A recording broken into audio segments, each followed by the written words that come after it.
Spektakel. Grand Prix von Amerika West. Im Bild sehen Sie Bobby Unser, einen ehemaligen Indianapolis-Sieger. Vierter Lauf zur Automobilweltmeisterschaft 1978, zum dritten Mal Straßenspektakel in Long Beach, 80,5 Runden. Hier zu fahren auf dem Straßenkurs im Monte Carlo des Westens. In der ersten Startreihe die beiden Ferrari. Links Reutemann Nummer 11, rechts Villeneuve und Niki Lauda, dritter am Start.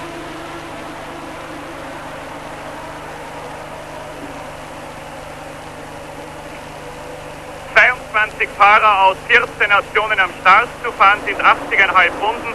Der Start hat unten am Shorelane 3 verfolgt, wie Sie gesehen haben. Das ist die erste Kurve und in Führung ist ein Ferrari.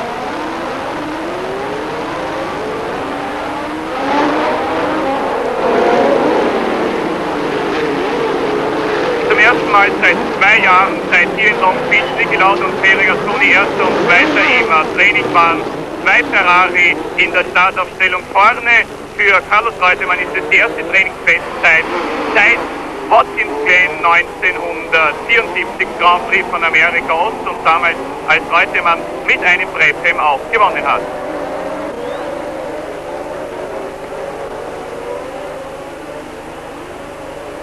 Der junge Gilles Villeneuve führt vor den beiden Brabham Alphas von Lauda und Watson, und Carlos Reutemann hat den Vorteil der besten Startposition verloren und ist Vierter. Meine Damen und Herren, ich hoffe, Sie haben zu Hause ein etwas besseres Bild als ich hier. Auf alle Fälle die ersten 4 Autos, vorne ein Ferrari, dann die beiden Brabham Alpha, Watson vor Lauda und an der 4. Stelle Carlos Reutemann. Dahinter Andretti, der voriges Jahr hier in Long Beach gewonnen hat.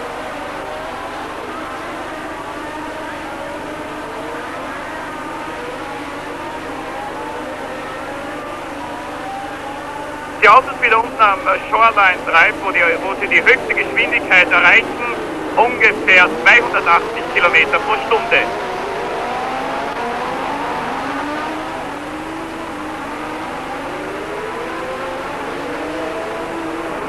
Vorne Villeneuve gegen Watson um den ersten Platz und dahinter Niki Lauda gegen Carlos Reutemann um den dritten. Das ist Niki Lauda mit dem Brabham BT46. Sie sehen, der Wagen ist umlackiert worden gegenüber dem Grand Prix von Südafrika. 70 Modifikationen, der Wagen ist wesentlich verbessert worden.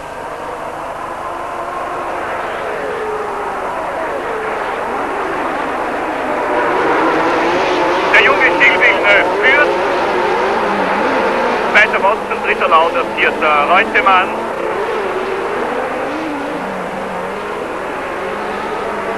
Villeneuve war schon im Training die große Überraschung, zweitbeste Zeit hinter Carlos Reutemann.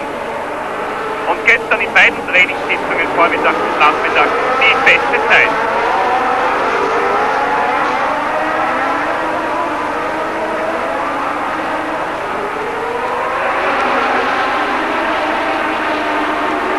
Andretti 5. Elton Jones, 6. Ronnie Peterson, 7. James Hunt, 8. Die schnellste Stelle des Kurses unten am Shorelane Drive. Haarnadel, eine der beiden Kurven, in denen die Wagen in den ersten Gang gezwungen werden. Der 26-jährige Franco-Kanadier Gilles Villeneuve in seinem 7. Grand Prix in Führung.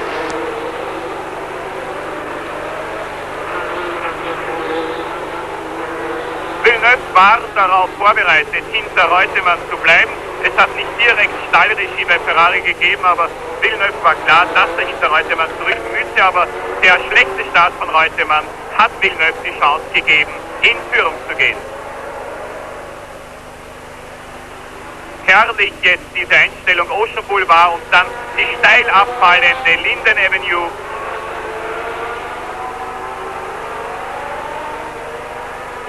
Erste der beiden Haarnadeln.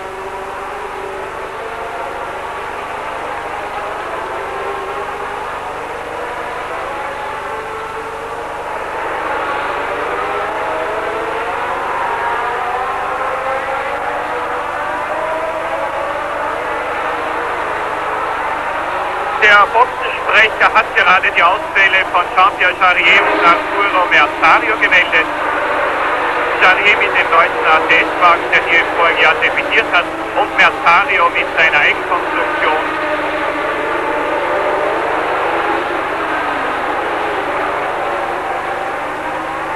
Villeneuve, zweiter Watson, dritter Lauda, vierter Mann.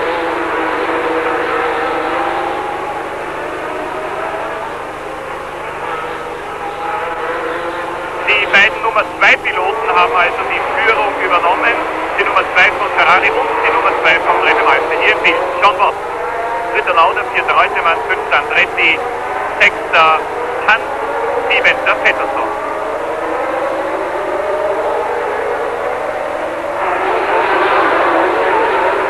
Linden Avenue.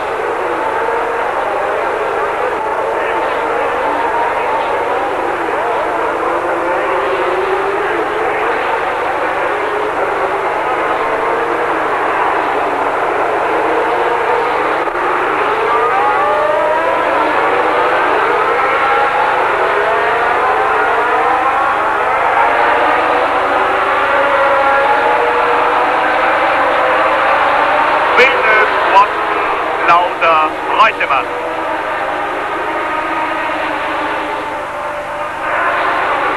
Ein E-Match Brabham Alfa Romeo gegen Ferrari, wie es sich schon gestern im Training abgezeichnet hat, nachdem im ersten Training am Freitag Carlos Reutemann zuerst mit 2,2 Sekunden schnellster war und dann im zweiten Training mit 1,5.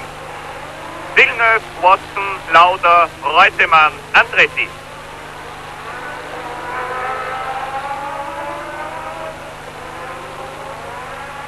Andretti, der Vorjahrssieger hier in Long Beach, hat damals 3 Runden vor Schluss den führenden Jody Scheckter überholen können. Scheckter hatte damals einen Reifenschaden. Hier fand sich die erste Überrundung an, und zwar des Franzosen Jean-Pierre Jalier.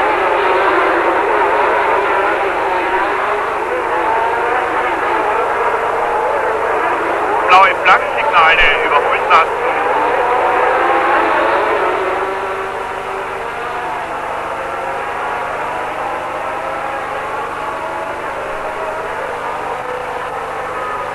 Villeneuve vorbeigegangen und auch die beiden Brabham Alfa und auch Reutemann. Andretti hat etwas Schwierigkeiten jetzt gehabt, wurde aufgehalten.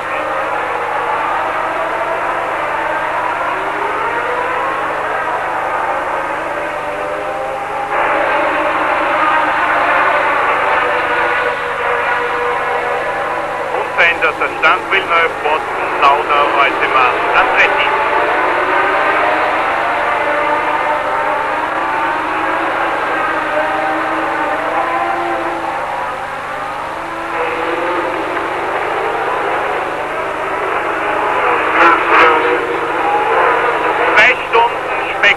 Hier in Long Beach in den Straßen des Vororts von Los Angeles. Eine sehr schwierige Straßenrennstrecke. Die Fahrer fahren zwischen Betonmauern, Sandsonnen und Gummireifen hindurch. Eine Kopie des Straßensekators, das wir in einem Monat als direkten Vergleich erleben können.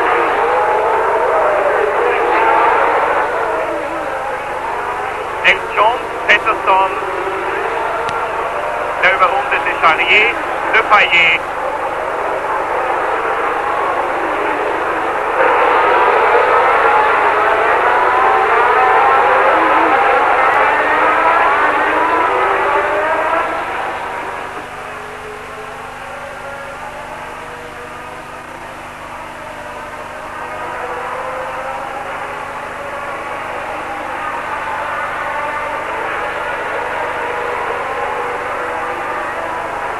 Einer der beiden McLaren ausgeschieden, und zwar James Hunt. James Hunt hat in dieser Saison noch kein Glück. Bestes Ergebnis ein dritter Platz in Buenos Aires, und hier in Long Beach ist schon im vorigen Jahr in der ersten Kurve gleich nach dem Start in eine Kollision verwickelt worden, hat dann weiterfahren können, wurde mit großem Rückstand 7. Und vor 2 Jahren ist James Hunt hier nach einer Kollision mit dem Franzosen Patrick De Paillet ausgeschieden.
Hier die beiden Treffe Malpers, immer noch Watson vor Lauda.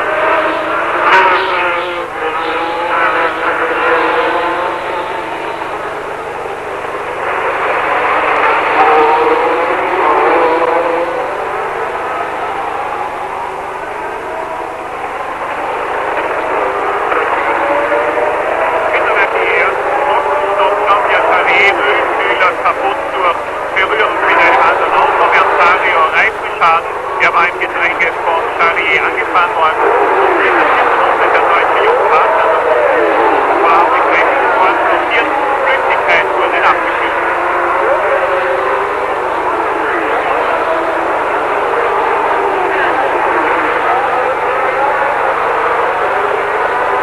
Und weiter der 4 Villeneuve von Lauda Reutemann. Ferrari, Prebe Malpa, Ferrari.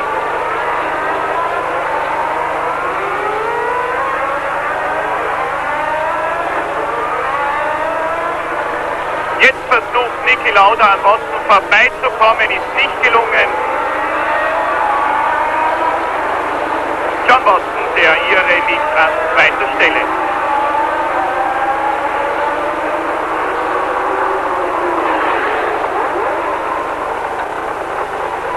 Villeneuve, Watson, Lauda, Reutemann.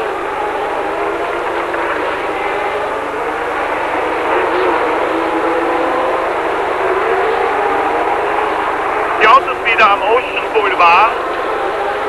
Die steil abfallende Straße Linden Avenue. Diese Kurven alle im zweiten Gang.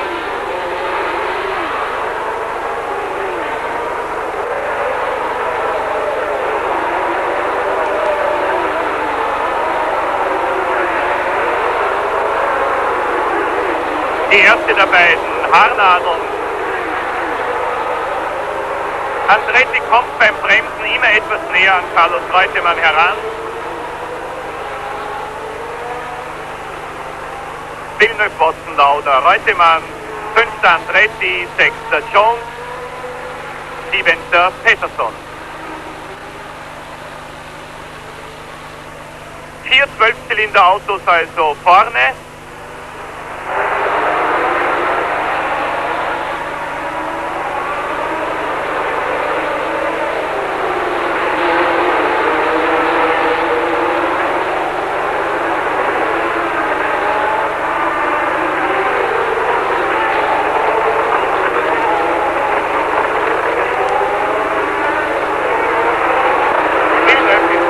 Den Ferrari als Nachfolger für Niki Lauda ins Team geholt hat. Ferrari hat dafür sehr viel richtig einstecken müssen nach den ersten ziemlich abenteuerlichen Rennen des jungen Franco-Kanadiers. Achtung, Niki Lauda an Watson vorbei.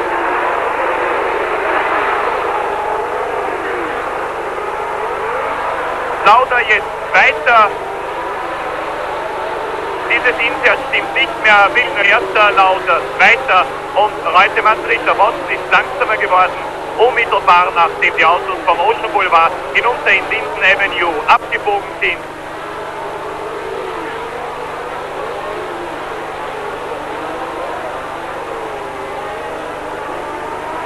Rolf Stommelen, der Deutsche, und der Franzose Didier Pironi.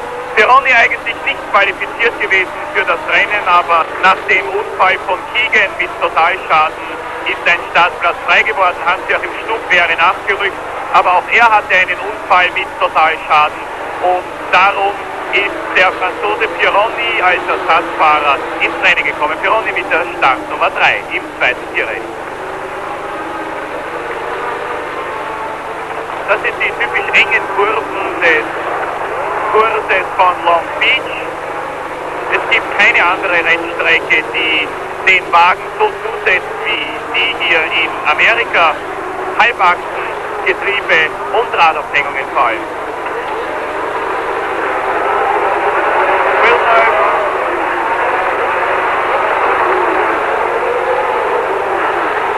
Er hat von allen Fahrern vielleicht die meiste Erfahrung in Straßenrennen. Villeneuve kommt aus Quebec, aus der Gegend von Montreal, und dort haben sehr viele Rennen stattgefunden, bereits auf Straßenkursen. und Löw ist über die Formel Atlantik in die Formel 1 gekommen. 50% dieser Formel Atlantik-Rennen werden auf Straßenkursen ausgetragen. Niki Lauda ist jetzt zwischen den beiden Ferraris, erster Villeneuve, zweiter Lauda, dritter Reutemann.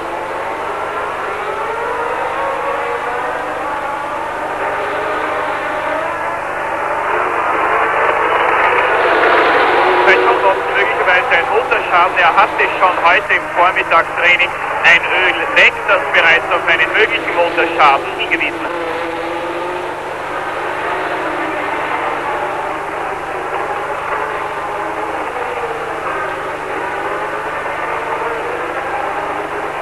Villeneuve Lauda angegriffen jetzt von Carlos Reutemann.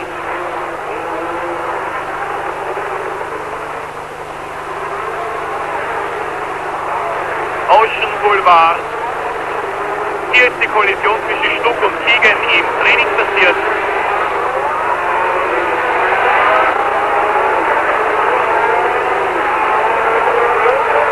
Für einen Mann, der noch nie in einem Grand Prix geführt hat, bietet Villeneuve eine ausgezeichnete Leistung.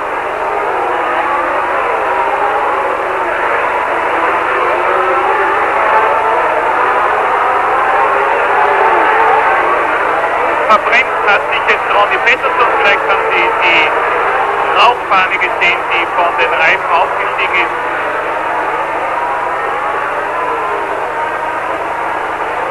Hier sehen Sie, wie hart gebremst werden muss und wie stark der Gummiabrieb in dieser zweiten Haarnadelkurve ist.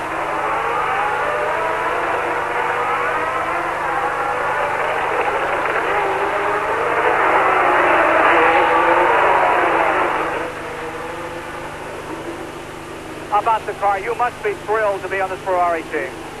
Yeah, it's definitely one of the best, if not the best team, for preparation, for quality, for all the things that we do, and for the men there. So I'm very happy of being. Many people were surprised. Viele Leute waren überrascht, als sie einen Ferrari-Vertrag bekommen haben, lautet die Frage.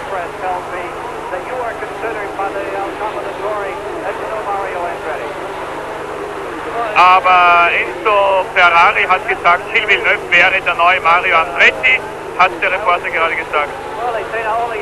Für Villeneuve ein großes Kompliment.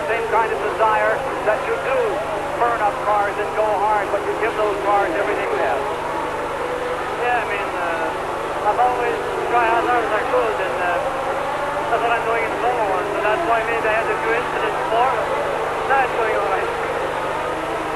Handsome young man from Canada, you can see there. That is ja, das war Gilles Villeneuve, der 26-jährige Franco-Kanadier, der eine der abenteuerlichsten Karrieren im Rennsport gemacht hat. Er ist früher Snowmobil-Weltmeister gewesen, ist also mit Schneefahrzeugen Rennen gefahren, hat jeden Groschen, den er verdiente, in den Rennsport gesteckt und hat ihn in die Formel 1 gebracht.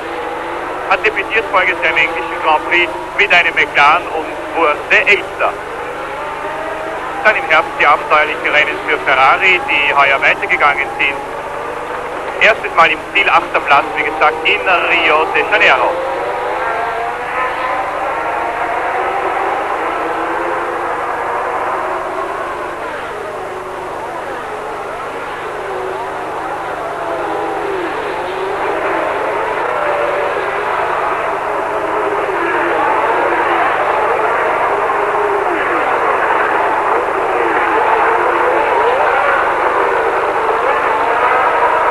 Das sind die amerikanischen Reporter, die für CBS den Grand Prix in Long Beach übertragen. Boxenstopp des deutschen Jochen Maas. Maas war schon in der 4. Runde in der Box, die Bremsenspann hat blockiert. Hier sehen Sie den No Turbo Start Nummer 15, der gelbe Wagen, der hier diese Verfolgergruppe anführt.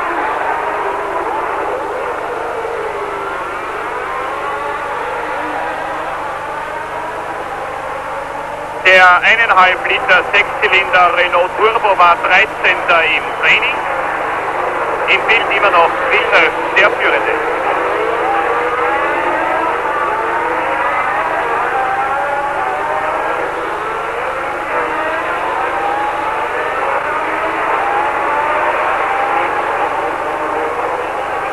Ein Interview mit dem ausgeschiedenen James Hunt.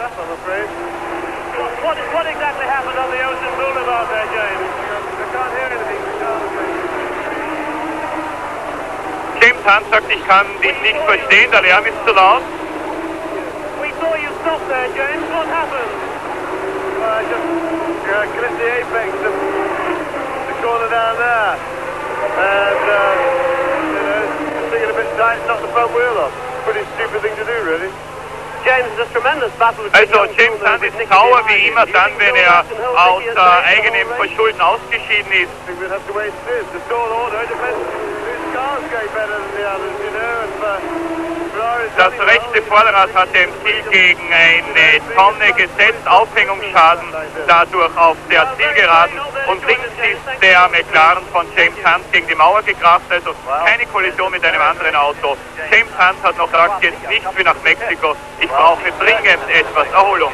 Nächster Wagen in der Box, während James Hunt hier gerade an die Boxnummer hinübergegangen ist, der Italiener Vittorio Brambilla, hatte schon im Training einen Totalschaden, allerdings unverschuldet nach einem Aufhängungsschaden rechts vorn und musste mit dem Ersatzservice ins Rennen. Erster Villeneuve, zweiter Lauda, dritter Reutemann, vierter Andretti, fünfter Alan Jones.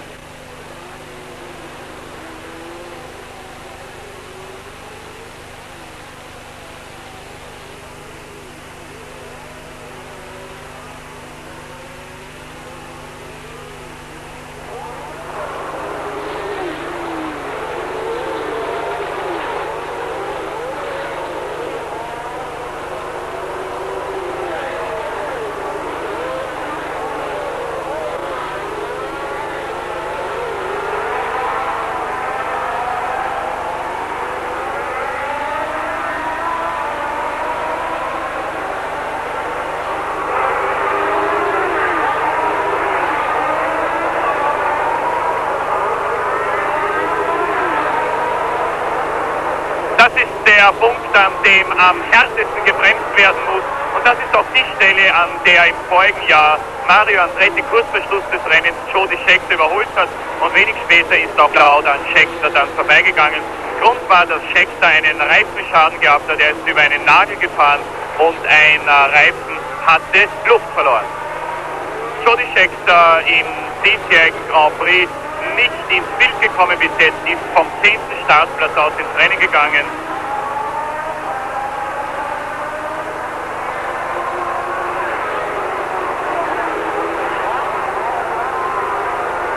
Runden gefahren in Long Beach, 64 Runden noch zu absolvieren. Villeneuve, Lauda, Reutemann, vierter Andretti, fünfter Alan Jones, der Sieger des Grand Prix von Österreich im Rechtweg, allerdings mit einem Shadow.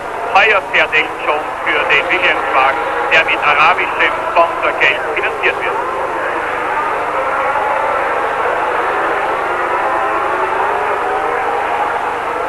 Mario Andretti im Kampf mit Alan Jones.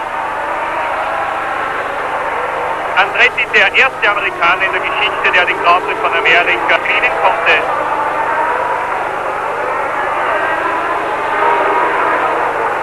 Und auch der bestplatzierte 8-Zylinderwagen im Rennen, denn vorne die 12-Zylinder Ferrari und der 12-Zylinder Pressreifen von Niki Lauda. Sie sehen, wie hervorragend Mario Andretti's Lotus 78 aus den langsamen Kurven heraus beschleunigen kann. Es ist nicht der neue Lotus 79, der zuletzt in Silverstone beim International Trophy-Rennen in einen Fall verwickelt war. Das war auch nicht Villeneuve, sondern Andretti und Alan Jones.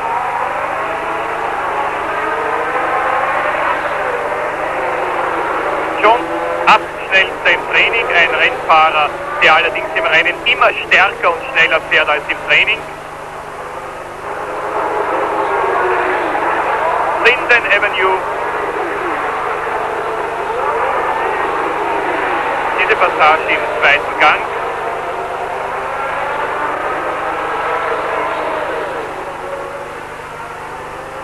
Und da sehen Sie ganz deutlich, wie hervorragend der Lotus aus den langsamen Kurven John Watson in the pits. It was a very early and a very much of a surprise departure from this race. What happened, John?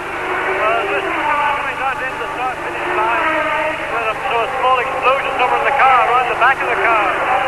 and a puppet broke, and I think a drive shaft or something is broken, something in the gearbox and the differential. Also John Watson sagt, als wir an Start und Ziel vorbeigekommen sind, habe ich auf einmal eine Explosion im Heck gesehen. Und das muss also entweder eine Halbachse, eine gerissene gewesen sein oder sonst ein großer Schaden. John Watson out of the race very early in the going. Back to you, Ken. So, das war John Watson, der Teamkollege von Niki Lauda, zuletzt hervorragender dritter Platz in Kyalami, Südafrika.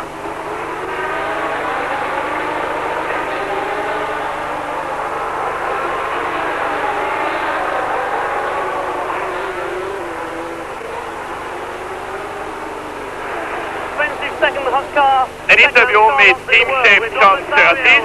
With no oil cooler, we've got steering fellows, and we have John Surtees there with this car. What's the problem, John? Well, it seems to be that he's complaining of a long brake pedal. I don't know quite why. Bremsproblem am Surtees-Wagen von Vittorio Brambilla. Für Surtees überhaupt ein sehr, sehr teures Wochenende nach den beiden Totalschäden von Brambilla und Keegan im Training. So Brown can't win the race, but the man who's in the lead is Villeneuve in the Ferrari. And of course, John Watson won the World Championship for Ferrari. John, do you think that Villeneuve can keep Niki Lauda at bay? Well, the big thing is that Hier wird John Watson gefragt, ob er glaubt, dass and if he can sort of Villeneuve dieses Rennen gewinnen by kann. keeping off the pressures of Lauda, he can then sort of really become mature as a driver, and everybody will accept him. He's doing a wonderful job at the moment. John Surtees sagt, Villeneuve macht im Augenblick eine ganz hervorragende Figur und wenn er dem Druck von Niki Lauda, dem Weltmeister, standhalten kann, dann wäre das eine hervorragende Leistung des 26-jährigen Kanadiers. Das also war John Surtees, Weltmeister 1964 auf Ferrari, der letzte Ferrari-Weltmeister vor Niki Lauda, aber das wissen Sie ja ohnehin selbst. Carlos Reutemann an dieser Stelle,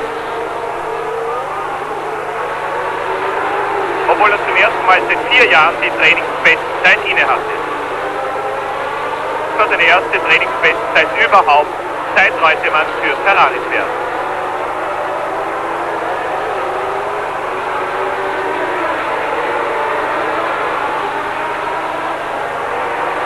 Mario Andretti hat den 4. Platz an Elton Jones verloren.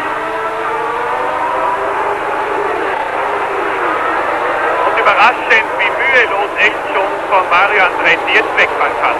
Jones kommt sogar den Ferrari von Reutemann etwas näher. Nummer 27, der Australier Alan Jones.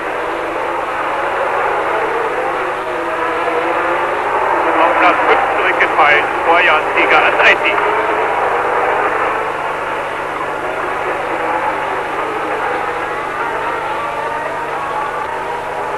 Sechster Peterson, 7. Le Fayet auf Tire.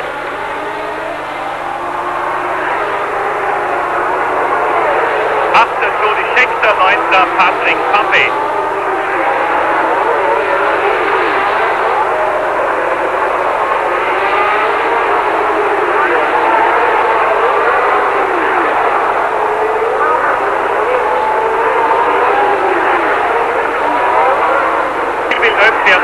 Ferrari T3, das ist der neue Wagen, der in Kyalami definiert hat. Das war ein sehr ungünstiges Debüt für beide, Reutemann und Villeneuve.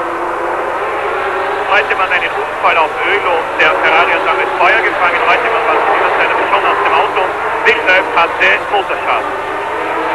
Allerdings die Ferrari sind in Kyalami im Laufe des Rennens immer weiter zurückgefallen. Der Grund war der, dass die Reifen zu heiß geworden sind und zu viel Staub und Schmutz aufgezogen haben. Dadurch wurden die Abrollumfänge der Reifen immer größer und das Handling oder die Straßenlage der Autos immer schlechter. Das ist zumindest die Erklärung, die mir Villeneuve und Reutemann gegeben haben. Heute verwenden die Ferrari-Fahrer einen neuen Reifen S51.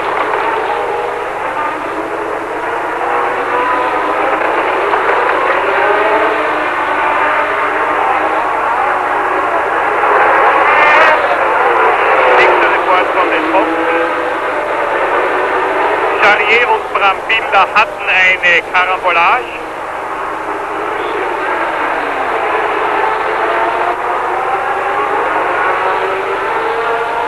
Charlie hat dabei rechts vorne einen Reifenschaden erlitten. Jochen Maas hat mit Bremsenproblemen endgültig aufgegeben und Arturo Merzario trat auf den Straßenbahn links und rechts am Unterdeck ab.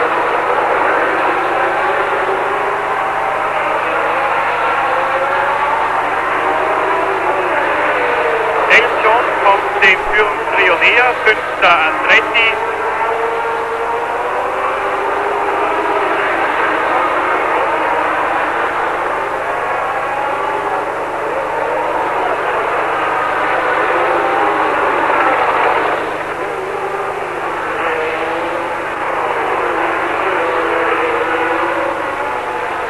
Interview mit Lotus-Chef Colin Chapman. Frage: War es eigentlich überraschend für Sie, dass Andretti zurückgefallen ist? Andretti, so sagt Colin Chapman, hat sich jetzt zurückfallen lassen, weil er seine Reifen wahrscheinlich konservieren und schonen möchte.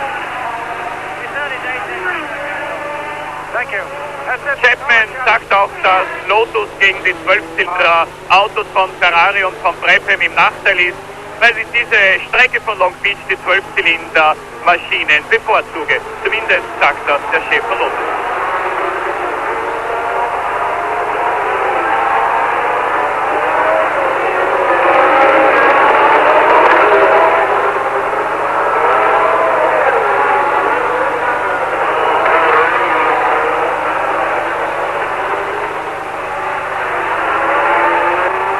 Peterson und Depailler hatten sie jetzt im Bild, die beiden liegen an 6. und 7. Stelle. Villeneuve, Lauda, Reutemann, Jones, Andretti.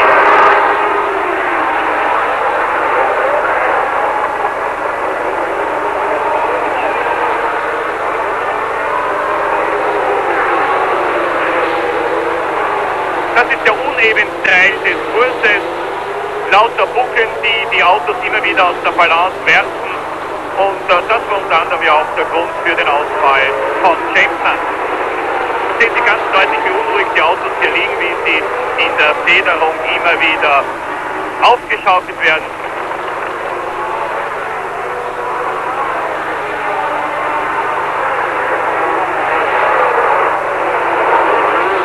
Und Villeneuve ist ein fehlerloses Rennen.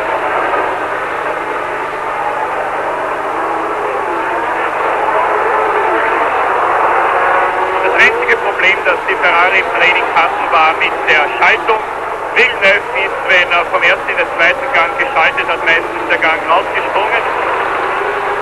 Der Grund ist der, dass man bei Ferrari ja nicht gewohnt ist, den ersten Gang zu benutzen, aber hier in Long Beach muss man es in den beiden Haarnadelkurven. Reutemann hatte ähnliche Schaltprobleme, er hat heute früh noch den Schalthebel wechseln müssen. Und Villeneuve ist im Aufwärmtraining der Drehzahlmesser heute kaputt gegangen. Überrundung von Arturo Merzario durch Villeneuve. Jetzt müssen auch Lauda und Reutemann an Merzario vorbei.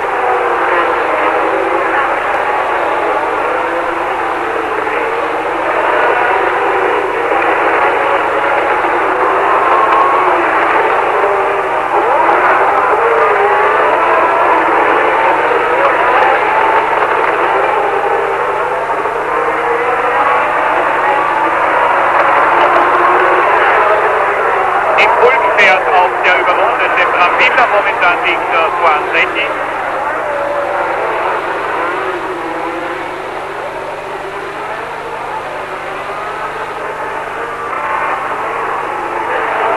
Brambilla vor Andretti.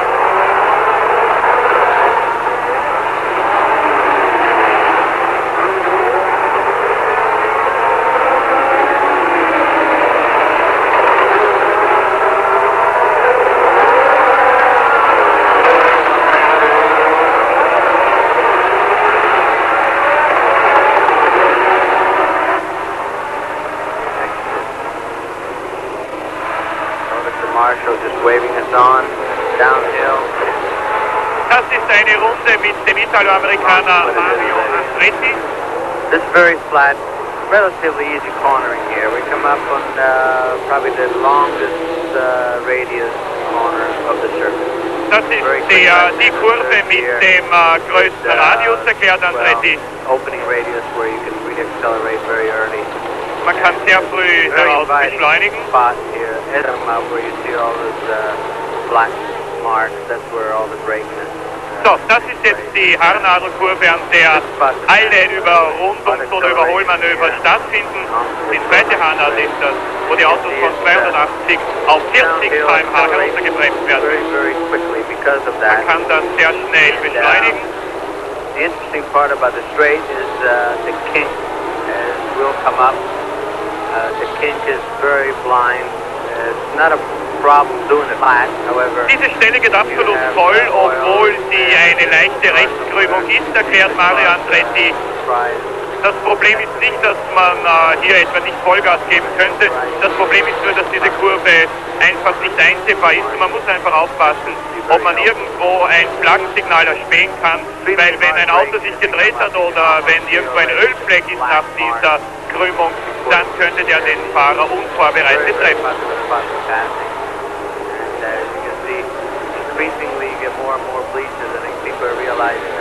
Der starke Gummiabrieb, man bremst beim Überqueren der ersten Querlinie, Andretti in der zweiten Haarnadel. Erster Gang sehr schnell in den zweiten. Linkskurve.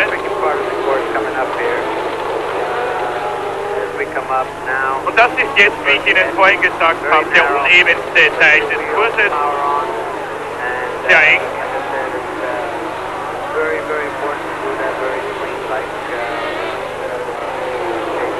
Auto immer wieder aus der Balance geworfen, man springt von einem Buckel zum anderen. Das ist die blinde Rechtskurve hinauf für Pine Avenue und dann die Rechtskurve wieder zurück zum Ocean Boulevard zur Zielgeraden. Das ist eine Runde mit Mario Andretti, der voriges Jahr hier gewonnen hat.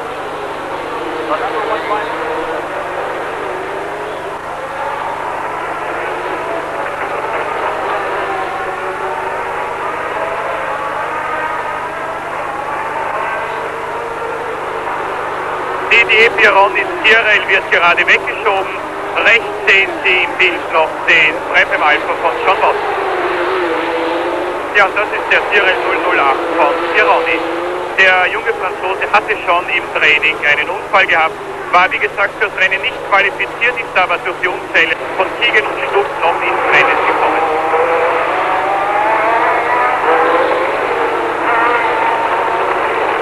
Zurück zur Spitze, erster Villeneuve, zweiter Lauda, dritter Reutemann.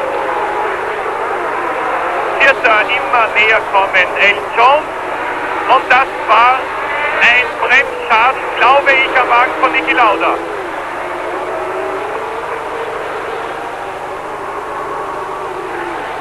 Lauda ist in den Notausgang gefahren am Ende der Zielgeraden am Ocean Boulevard. Damit Doppelführung für Ferrari, erster Villeneuve und zweiter Reutemann.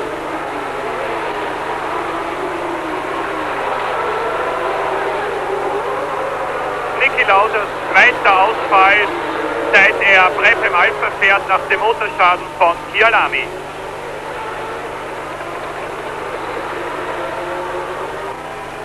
Ganz sicherlich etwas am Auto kaputt gegangen, denn sonst hätte sich Niki Lauda ganz sicher nicht um so viel verbremst. Schauen wir uns in der Zeitlupenwiederholung an. Ja, ganz eindeutig, Niki Lauda fährt geradeaus, hat den Wagen im Notausgang geparkt und kommt es zu Fuß zurück zu Start und Ziel. Ich erinnere mich, dass es Reutemann hier voriges Jahr in Long Beach ähnlich gegangen ist, aber das war ein Fehler von ihm. Er hat sich damals echt verbremst und ist nach dem Start geradeaus gefahren. Niki Lauda läuft jetzt zurück zu Start und Ziel und ich hoffe, wir bekommen gleich ein Interview mit ihm, was da wirklich los gewesen ist. Welcher Defekt am Brabham Alpha war möglicherweise der gleiche, der schon John Watson aus dem Rennen geworfen hat, nämlich eine gerissene Halbachse, eine Antriebswelle oder vielleicht auch ein Bremsschaden.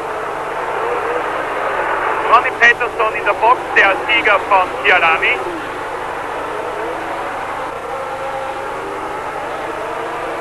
Hat nach rechts vorne gezeigt, was auf einen Reifenschaden schließen lässt.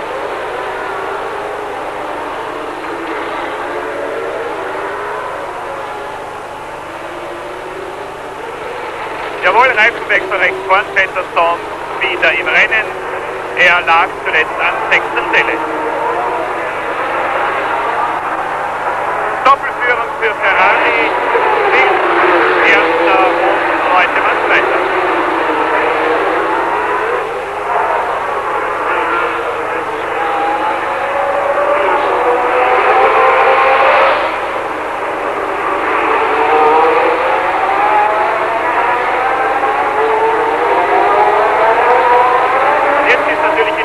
Welche Taktik von der Ferrari-Box befohlen wird, ob Gilles Villeneuve seine Teamkollegen Reutemann die Nummer 1 im Team vorbeilassen musste. Für Reutemann geht es ja heuer um den Weltmeistertitel, für Villeneuve wahrscheinlich heuer noch nicht. Erster Villeneuve, zweiter Reutemann, dritter Jones, vierter Andretti, fünfter Depailler.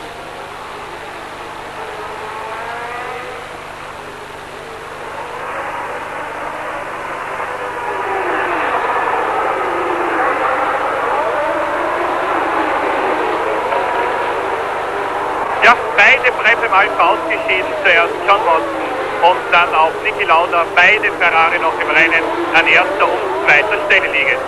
Hier haben Sie eine herrliche Luftaufnahme über die Hafengegend von Long Beach und im Hintergrund die berühmte Queen Mary, das ist jenes Passagierschiff, das für 30 Millionen Dollar jetzt zum Verkauf angeboten wird. Die Queen Mary dient längst als schwimmendes Luxushotel und fast alle Grand Prix-Fahrer wohnen jedes Jahr dort auf der Queen Mary. Herrliches Frühsommerwetter hier in Kalifornien.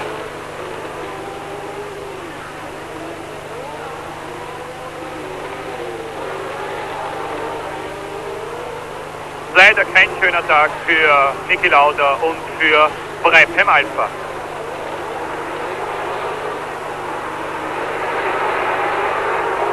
Ein Drittel der Distanz gefahren. Gilles Villeneuve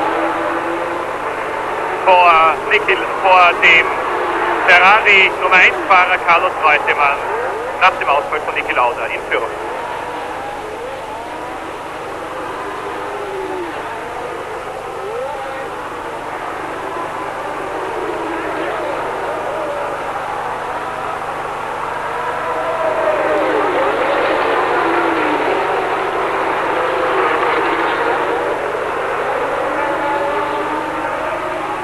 Der Mann, der den Grand Prix von Amerika noch spannend machen könnte, ist Elton John, der drittplatzierte hinter den beiden Ferrari.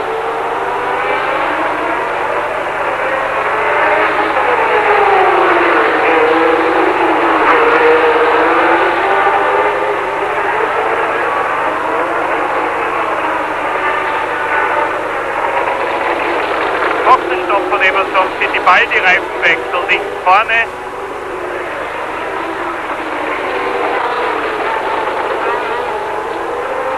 Die amerikanische Reifenfirma hat hier für Long Beach neue Vorderreifen angeboten, 22 Zoll. Das ist um 2 Zoll größer als zuletzt in Kyalami, wo nur Lotus, Peterson und Andretti diese Reifen benutzt haben. Allerdings Lotus heute wieder auf den normalen Reifen, während die anderen Fahrer, vor allem Niki Lauda, mit den 22 Zoll Vorderreifen ins Rennen gegangen sind, die etwas besser waren für diesen Kurs. Elton John kommt Reutemann näher.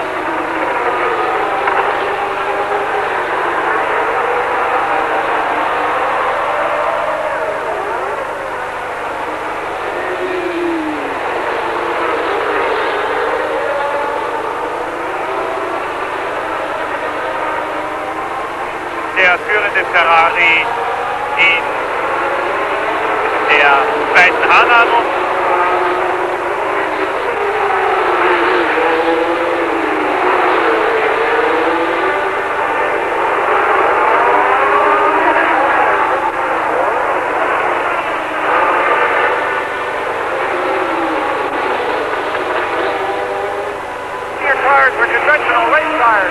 Hier erzählt der amerikanische Reporter die Geschichte des Reifenkriegs zwischen den französischen Michelin und den amerikanischen Goodyears. Jahrelang hatten die Amerikaner eine Monopolstellung im Formel-1-Sport. Heuer sind die französischen Reifen neu dazugekommen mit Ferrari und mit dem Renault Turbo von Jean-Pierre Jabouille. Überraschungssieg von Reutemann in Rio de Janeiro mit einem Vorsprung von fast einer Minute.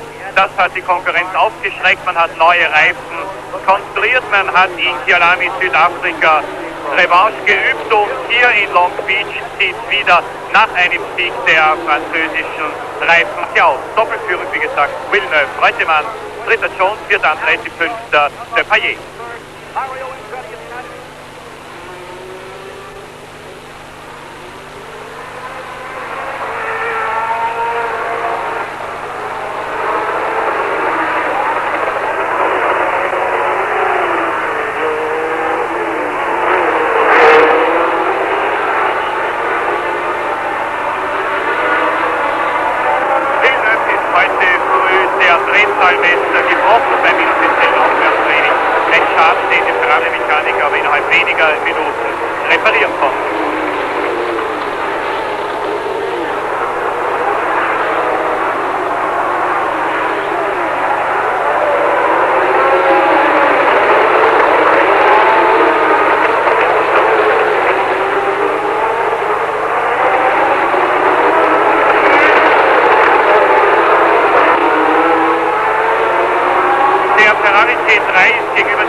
Und es gelingt mir, den Wagen sogar aus den unmöglichsten Driftwinkeln wieder einzufangen und wieder zurückzuholen. So hat Gilles Villeneuve erklärt, warum er mit dem Ferrari C3 plötzlich in die erste Startreihe gekommen ist.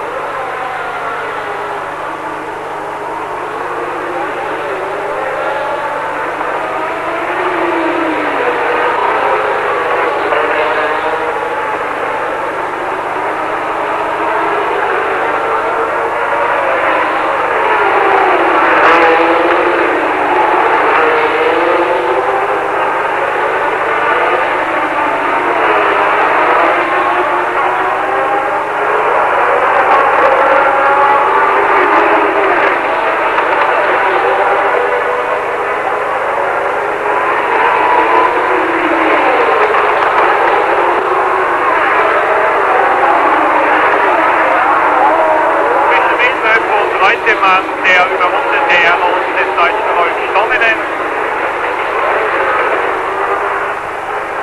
Diese Überrundungsmanöver geben die Möglichkeit, wieder näher an Reutemann heranzukommen.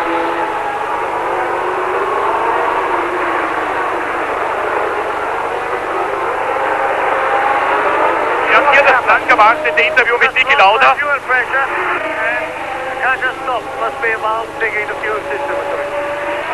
Ein Defekt im Benzinsystem, kein Benzindruck mehr, hat Niki Lauda gesagt. I think I could have stayed with him all the way through, but the overtake is another thing. But you know, my car was doing very well. Mein Auto war ansonsten sehr gut, sagt Niki Lauda. Ich hätte mit Villeneuve mitfahren können, allerdings das Tempo eines anderen halten oder ihn zu überholen, ist hier auf dem schwierigen Straßenkurs eine ganz schöne Sache. Because I could stay with him and they sure had an advantage in practice. And maybe if the race would have gone on.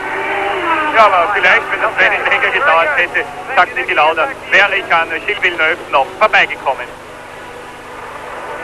Ja, Niki Lauda trägt sein heutiges Feld mit Gelassenheit.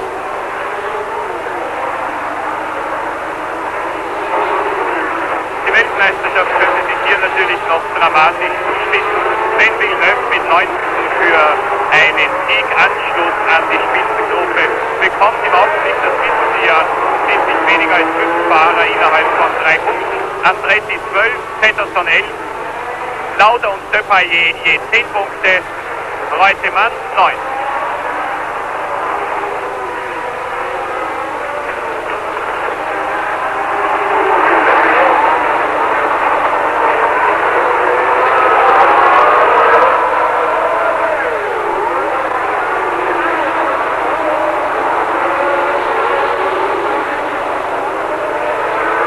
Irgendetwas am Benzin oder Ölsystem des Brettermeisters von Niki Lauda ist also heute kaputt gegangen. Letztlich Kyalami war es ein großer Schaden.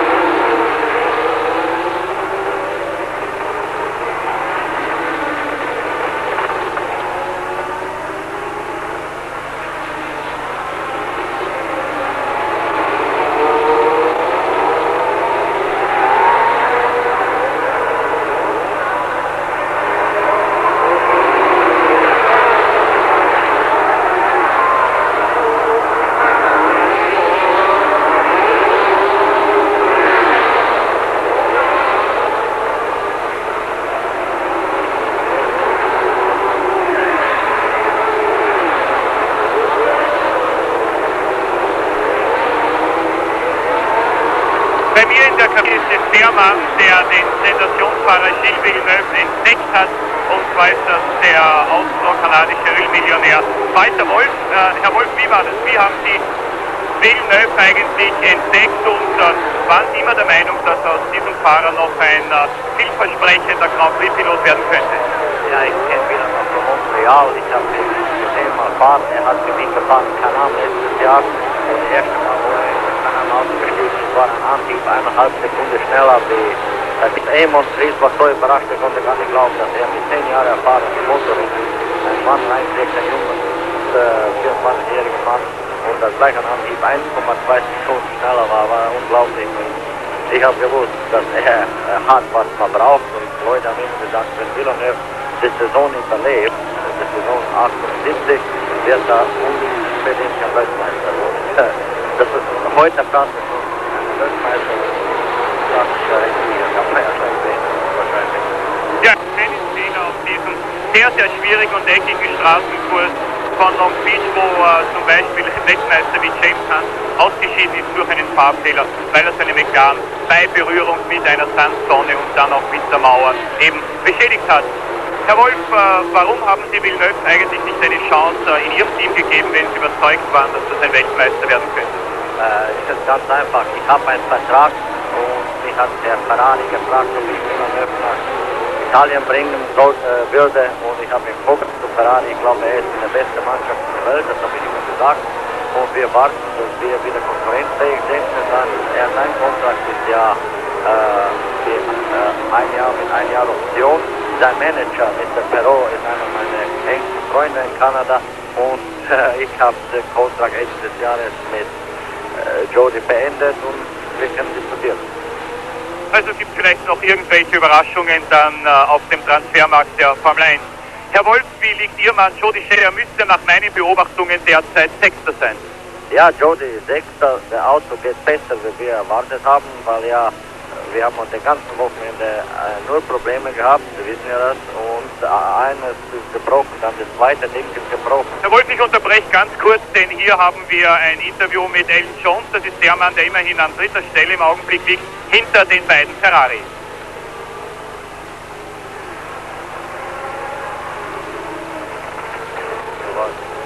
What's the best piece of advice your father ever gave you about racing cars, Alan? To be smooth, always concentrate. Was ist das Wichtigste am Rennfahren? Alan Jones sagt einfach, weich zu fahren, mit Gefühl zu fahren, die Maschine nicht zu überfordern. Und gerade hier in Long Beach kommt es darauf an, die Vorderreifen zu schonen, weil es keine andere Rennstrecke gibt, die die Reifen derart beansprucht, wie hier der sehr, sehr raue Belag von Long Beach.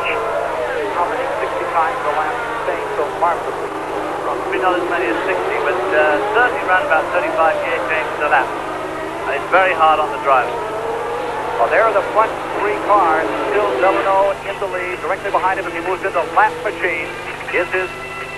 Soweit also Alan Jones, die Reihung unverändert. Villeneuve, Reutemann, Jones, und das ist ein Unfall von Villeneuve. Gilles Villeneuve, der führende Franco-Kanadier, hat die Führung im großen Preis von Long Beach verloren.